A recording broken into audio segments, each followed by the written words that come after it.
resistance. So if we go over here, yeah, we need a lot of cobble deep slate. We need more netherrack. We need more nether bricks. But then aside from that, we're covered. So we are going to go, yeah, just back to where I was before. I think around here maybe is like...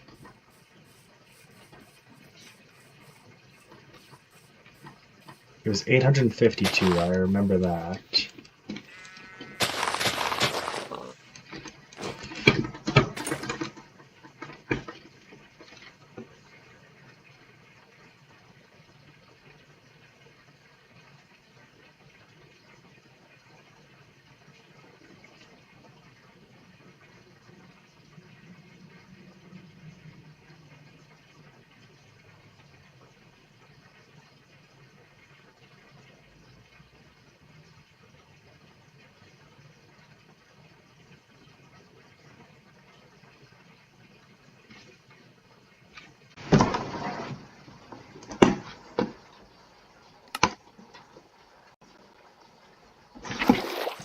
Oh my god!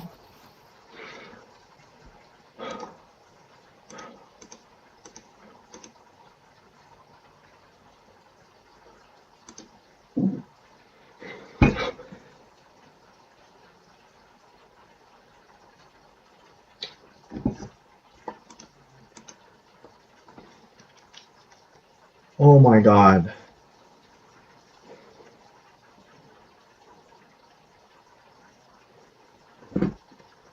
Oh my god. Hello, and welcome to the explanation. So here we are in a more complete version of the clip that you just saw. I'll just go ahead and get right into it because I don't want this to be too long. This entire sequence is for dramatic effect, and then we hit this. So this is a spliced dramatization of actual events. Everything that happened here did happen. This is not a faked clip like DeQuavis and whatnot. But in order to maintain the tension of what occurred, I did stitch some of the clips together in editing software.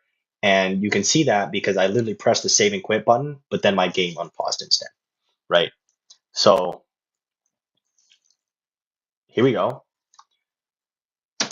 Let's just get right into it. This is the explanation, so I don't have a timestamp yet, but it should be in there in the actual video. So I go to my shulkers, and the other day I did a stream where I needed deep slate. And so what I did was I dug a hole to Y negative 52 in order to use the beacon. And in this clip, when I realized that I need deep slate, I decide to go back to the hole. And all I know of the hole's location is that it's along the coordinate of 852. So here I am. I'm at my shulker.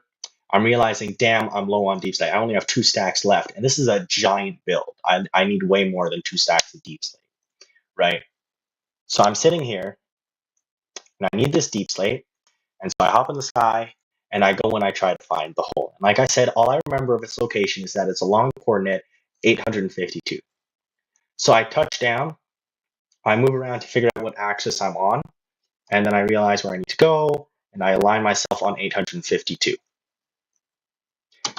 And this is where I make 2 grave mistakes. First of all, I fail to toggle F5 in order to get a top-down view of my surroundings. And second, I'm surrounded by tall grass, so I don't have a clear line of sight. And because of this, the hole finds me instead of me finding the hole. So we watch the clip, you can see there's tall grass, and the hole is literally right in front of me, and you can't even see it. And here, in Looney Tunes like style fashion, I take a half second to look down and realize that I'm falling before attempting to use my elytra. So I look down, and then I switch to my elytra. You can see it's very quick on my hotbar because I just hotkey it. And I try to open my elytra, but the thing is that I'm already moving down so fast that my elytra doesn't want to stay open. And like I'm immediately like panicking in this situation. So I don't even like think about switching to my fireworks. I'm just like spamming the space bar trying to get some kind of lift so that I don't fall, right? And so I start falling and I'm falling, and then I get past deep state and I just pause the game.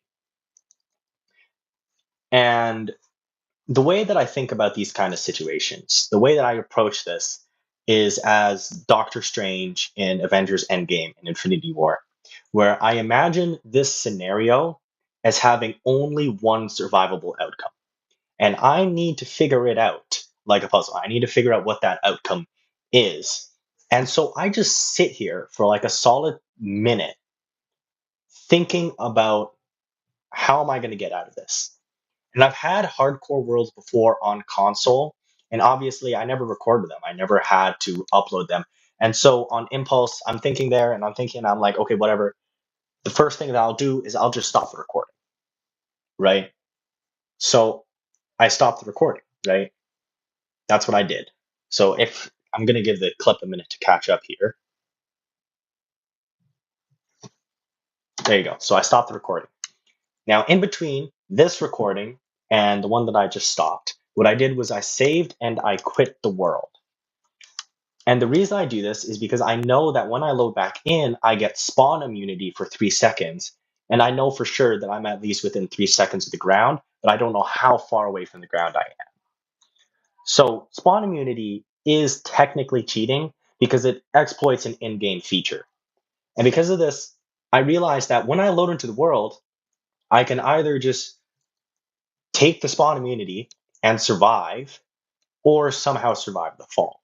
Now, if I take the spawn immunity, then I'm somewhat illegitimizing my world for the people watching who disagree with that means of survival. But if I want to survive, then that leaves me with 3 potential options. First, I can open up my elytra, but obviously that didn't work earlier, so I decided not to do that. My second option is that I always keep a stack of ender pearls in my inventory, 16 ender pearls.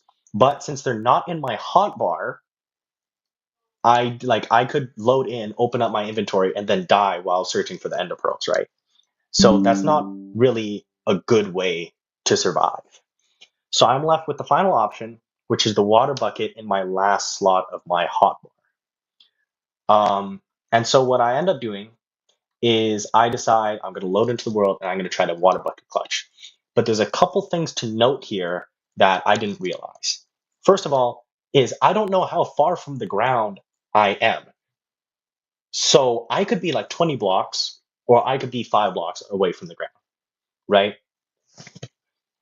Um, Another thing is that I thought that the beacon was still down in the hole for some reason. And so when loading in, I was like picturing the movements. I'm imagining the movements in my head. I got to move to the last slot of my hotbar, and then I have to look down, and then I have to right click. I have to estimate the distance. And then I'm also thinking that the beacon's down there. And so I have to shift in order to prevent myself from opening up the beacon menu. And so that's what ends up happening. It's very difficult to see in the clip because crouching at such a high speed is just super difficult to see. But here we go. The thing that shocks me about this is that I didn't even have a single doubt in my mind. Usually, I'm like, oh shoot, I'm screwed. I'm going to die. And my chances of surviving are so incredibly low that like I have doubts and that ends up tearing me down. And so I'll usually like fail a clutch like this. But in this situation, I was so concentrated on surviving and just keeping my world that a doubt didn't even have time to enter my mind. So here we go. I'm here.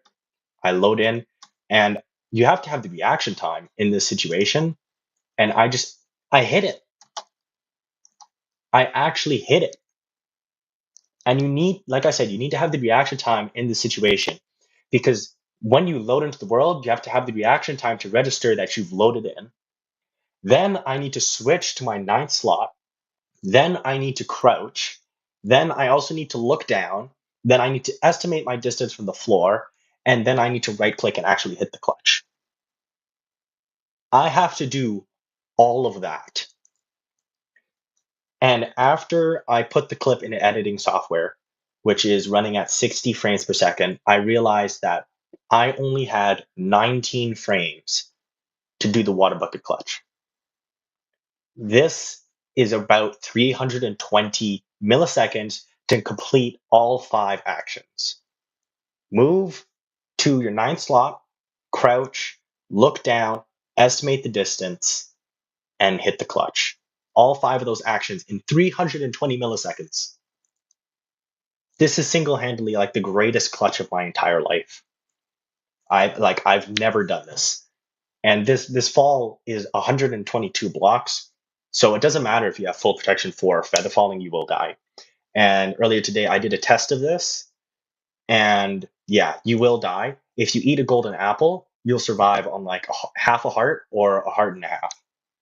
But like, this was just crazy. I've watched this clip easily like 15 times as I just like, I think about how crazy it is that I actually hit this. Like, and somehow like my world is now legitimized again. Like, I really thought it was over for me. I really thought it was over. I'm still like reeling from this incident. I'm scared to play my hardcore world because that was so shocking. And then afterwards, what I did is I realized there's no beacon. I left my beacon at my base.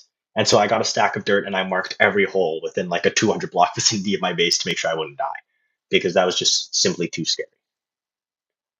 But I don't want this video to be too long. So all I can say is that this is the closest I've ever been to dying. And somehow I'm still alive and the world endures. So thank you for watching this video. I'll see you guys in the next one. And let's pray I don't die before the next episode. I'll see you guys in the next video.